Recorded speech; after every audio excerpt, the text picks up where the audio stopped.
Ticket चलছে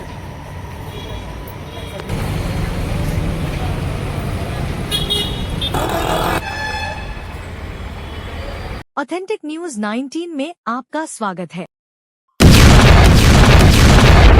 आइए देखते हैं आज की न्यूज।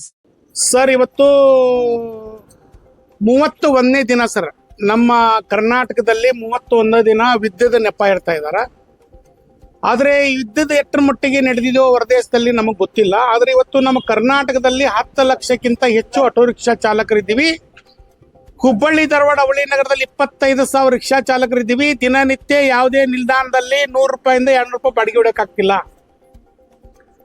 ಇವತ್ತು LPG ಪಂಪ್ಗಳಲ್ಲಿ ಹೋದ್ರೆ ನಾವು 200ರಿಂದ 300 ರೂಪಾಯಿ LPG ಅನ್ನ ಹಾಕೊಂಡು 500ರಿಂದ 600 ರೂಪಾಯಿ ದುಡಿದು ಮಾಲಕನಿಗೆ 200 ರೂಪಾಯಿ ಕೊಟ್ಟು 100 ರೂಪಾಯಿದಲ್ಲಿ ಅಕ್ಕಿ ಬ್ಯಾಳಿ ರೇಷನ್ ತಗೊಂಡೋಗಿ ರಾತ್ರಿಯನ್ನ ಊಟ ಮಾಡು ತಾಜಾ ಕಾಣೆ ವಾಲೆ हम रिक्शा वाले ये हमारा हुबली में 11 ಪಂಪ್ LPG ಪಂಪ್ಗಳಿದಾವು.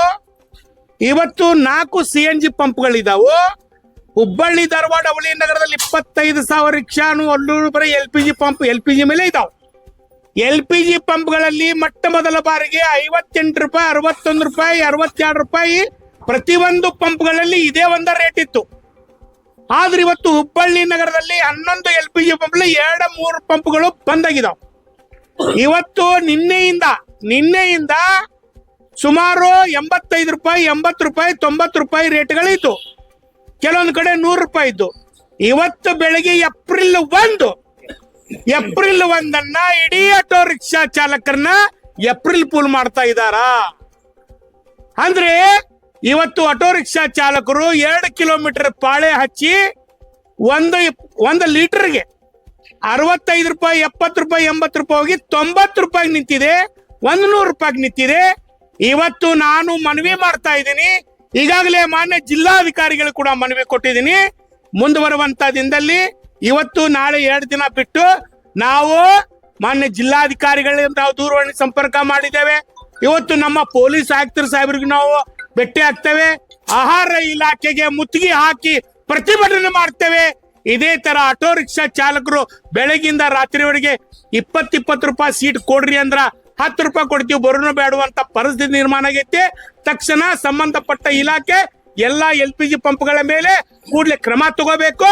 ಕ್ರಮ ತಗೊಳ್ದಿದ್ರೆ ಹುಬ್ಬಳ್ಳಿ ಧಾರವಾಡದಷ್ಟೇ ಅಲ್ಲ ಅಖಂಡ ಕರ್ನಾಟಕದಲ್ಲಿ ಆಟೋ ರಿಕ್ಷಾಗಳ ಬಂದ್ ಕೋರ ಕೊಟ್ಟು ಉಗ್ರ ಹೋರಾಟ ಮಾಡ್ತೇವೆ. ಮಾನ್ಯ ಸಾರಿಗೆ ಸಚಿವರು ಇರ್ಬೋದು, ಮಾನ್ಯ ಉಸ್ತುವಾರಿ ಮಿನಿಸ್ಟರ್ ಇರ್ಬೋದು, ಇವತ್ತು ಗೃಹ ಖಾತೆ ಸಚಿವರು ಇರ್ಬೋದು, ಪ್ರತಿಯೊಬ್ಬ ಅಧಿಕಾರಿಗಳು ಇದ್ರ ಮೇಲೆ ಗಮನ ಹರಿಸಬೇಕು. ವಿಶೇಷವಾಗಿ ನಮ್ಮ ಮುನಿಯಪ್ಪ ಸಾಹೇಬ್ರು ಹೇಳ್ತಿದ್ದಾರೆ, ಎಲ್ಲಿ ಆಹಾರ ಬಗ್ಗೆ ಆಗ್ಲಿ LPGಗಳಾಗ್ಲಿ ಮನೆ ಸಿಲಿಂಡರ್ ಆಗ್ಲಿ ಅಂಗಡಿ ಸಿಲಿಂಡರ್ಗಳಾಗ್ಲಿ ಯಾವುದೇ ರೀತಿ ಕೊರತೆ ಇಲ್ಲ ಅಂತ ನಾನು ಹೇಳ್ತಿದ್ದಾರೆ. ಮುನಿಯಪ್ಪ ಸಾಹೇಬರಿಗೆ ನಾನು ಇಡೀ ಉತ್ತರ ಕರ್ನಾಟಕ ಆಟೋ ರಿಕ್ಷಾ ಮನವಿ ಮಾಡ್ತೇನೆ. ಮನೆಕ್ಕಿಂತ ಅವಶ್ಯಕತೆ ಇರುವುದು ಸಾರ್ವಜನಿಕರನ್ನ ಸೇವೆಯಲ್ಲಿ ಇರುವಂತ ಆಟೋಗಳು. ಯಾಕಂದ್ರೆ ಮನೆಯಲ್ಲಿ ಬೇಕಾದ್ರೆ ನೆಳ್ಳಲ್ಲಿ ಕುಂತರು ನಡೀತದೆ, ಆದ್ರೆ ಆಟೋ ರಿಕ್ಷಾ ಚಾಲಕರು ದುಡಿದಿದ್ರೆ ಅವ್ರ ಮಣಿತನ ಹಿಡಿದಿಲ್ಲ. ಹಾಗಾಗಿ ಇದು ಸಂಬಂಧಪಟ್ಟ ಇಲಾಖೆಗೆ ನಾನು ಮನವಿ ಮಾಡ್ತೇನೆ. ಇಲ್ಲವಾದ್ರೆ ನಾನು ಕೇಂದ್ರ ಸರ್ಕಾರದ ವಿರುದ್ಧ ಉಗ್ರದ ಹೋರಾಟ ಮಾಡ್ತೇವೆ. ಬಂದ್ ಕರೆ ಕೊಟ್ಟು ಹೋರಾಟ ಮಾಡ್ತೇವೆ. ಏನಾದ್ರೂ ಹುಬ್ಬಳ್ಳಿ ಧಾರವಾಡ ಅವಳಿ ನಗರದಲ್ಲಿ ಆಟೋ ರಿಕ್ಷಾ ಚಾಲಕರು ಏನಾದ್ರೂ ಆತ್ಮಹತ್ಯೆ ಮಾಡ್ಕೊಂಡ್ರೆ ಅದು ಸರ್ಕಾರ ಹೊಣೆ ಅಂತ ನಾನು ಮಾಧ್ಯಮಕ್ಕೆ ವಿನಂತಿ ಮಾಡ್ತೇನೆ. ಇವತ್ತು ರೈತರಿಗೆ ನೀವು ಸಾಲ ಮನ್ನಾ ಮಾಡ್ತೀರಿ, ಆಟೋ ರಿಕ್ಷಾ ನಾವು ಸಾರ್ವಜನಿಕ ದುಡಿಯಂತವ್ರು ನಮ್ಮ ಸಾಲಗಳನ್ನು ಕೂಡ ಮನ್ನಾ ಮಾಡಬೇಕು. ಅದೇ ತರ ಆದ್ರಿಲ್ಲ ಇಡೀ ಉತ್ತರ ಕರ್ನಾಟಕದಷ್ಟೇ ಅಲ್ಲ ಅಖಂಡ ಕರ್ನಾಟಕದಲ್ಲಿ ಹಗಲು ರಾತ್ರಿ ದುಡಿಯುವಂತ ಆಟೋ ರಿಕ್ಷಾ ಚಾಲಕರಿಗೆ ಪ್ರತಿಯೊಂದು ಮಂಡಿಗಳಿಗೆ ಕಿಟ್ ನೀಡಬೇಕು. ಕಿಟ್ ಕೊಡದೇ ಇದ್ರೆ ನಾವು ಆಟೋ ರಿಕ್ಷಾಗಳನ್ನ ಇಲ್ಲಿ ಎಲ್ಲ ಒಂದ್ ಕಡೆ ನಿಲ್ಸಿ ನಾವು ಸರ್ಕಾರದ ಮುಂದೆ ಕುಲ್ಲಿಸ್ತೇವೆ. ನಮಗೆ ಊಟ ಆಗ್ಬೇಕು, ನಮ್ಮ ಹೆಂಡತಿ ಮಕ್ಕಳಿಗೆ ಊಟ ಆಗ್ಬೇಕು, ನಮ್ಮ ಮಕ್ಕಳಿಗೆ ಎಜುಕೇಶನ್ ಕೊಡಿಸ್ಬೇಕು.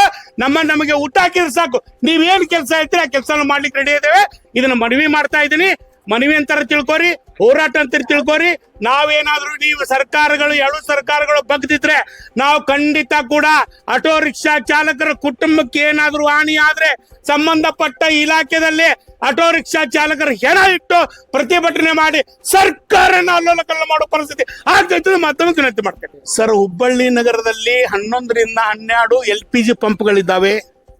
ಇವತ್ತು 31 ದಿನಗಳ ವಿದ್ಯುತ್ ನೆಪ ಹೇಳ್ಕೊಂಡು ಬರ್ತಿದ್ದಾರೆ. ಇವತ್ತು ಏನ್ ಮಾಡ್ತಿದ್ದಾರೆ, ಸುಮಾರು 20-30 ದಿನದ ಹಿಂದಿರುವಂತ ಸ್ಟಾಕ್ ಅನ್ನ ಇಟ್ಟುಕೊಂಡು ನಮ್ಮ ಕಡೆ ಖಾಲಿ ಆಗಿದೆ ಅಂತ ಮಾತು ಹೇಳ್ತಿದ್ದಾರೆ ಕೆಲವೊಂದು ಪಂಪ್ನಲ್ಲಿ. ಆ ತರ ಆಟೋ ರಿಕ್ಷಾ ಚಾಲಕರ ಜೂಜಾಟ ತರ ಆಡಿದ್ರೆ ನಾವು ಬಿಡೋದಿಲ್ಲ. ಯಾಕಂದ್ರೆ ಇವತ್ತು 68 ರೂಪಾಯಿ 58 ರೂಪಾಯಿ ಹೋಗಿ 65 ರೂಪಾಯಿ ಬಂದಿತ್ತು.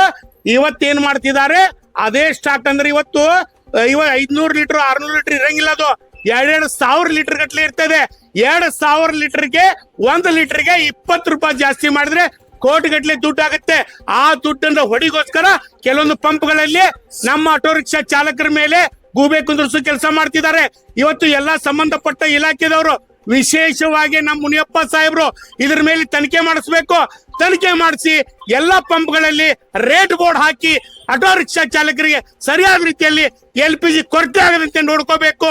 ಯಾಕಂದ್ರೆ ಅವರು ಆಟೋ ರಿಕ್ಷಾನ ನಂಬಿ, ಜನರನ್ನ ನಂಬಿ ಬದುಕುವಂತ ಆಟೋ ರಿಕ್ಷಾ ಚಾಲಕರು ನಾವು. ಅದಕ್ಕೆ ನಾವು ಮುನಿಯಪ್ಪ ಸಾಹೇಬ್ರಿಗೆ ಯಾಕೆ ನಾವು ಇದನ್ನ ಪದೇ ಚುಚ್ಚು ಹೇಳ್ತಿದೀವಿ ಅಂದ್ರೆ, ಮಾಧ್ಯಮದಲ್ಲಿ ನೀವೇ ಬರ್ತಾ ಇದ್ರಿ, ಅದನ್ನ ನಿಮಗೆ ನಾವು ಹೇಳ್ಬೇಕಾಗ್ತದ. ಅದಕ್ಕೆ ನಾವು ವಿಶೇಷವಾಗಿ ಇಡೀ ಆಟೋ ರಿಕ್ಷಾ ಚಾಲಕರ ಮೇಲೆ ಗಮನ ಹರಿಸಬೇಕು. ನಮ್ಮ ಮುನಿಯಪ್ಪ ಸಾಹೇಬ್ರು ವಿನಂತಿ ಮಾಡ್ತೇವೆ.